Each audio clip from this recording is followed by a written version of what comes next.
Welcome to the Genius Factory. Enjoy the video. In this video, I will explain how to make tiramisu cream thicker.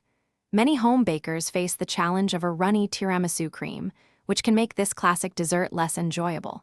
We'll explore simple, effective methods to ensure your cream is perfectly thick and holds its shape beautifully. Getting the right consistency is crucial for that luxurious mouthfeel and elegant presentation.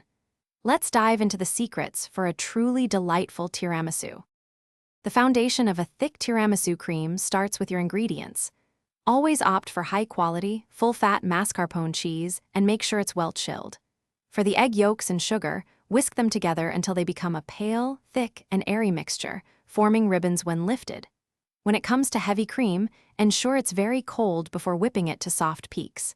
These steps are vital for building a stable and rich cream. Proper technique is just as important as good ingredients. After preparing your egg yolk and sugar mixture, gently fold in the mascarpone. When incorporating whipped heavy cream, do so in 2 or 3 additions, folding carefully to preserve the airiness. Overmixing is a common pitfall that can lead to a thin or curdled cream, so mix just until everything is combined and smooth. This gentle approach ensures a light, yet thick texture.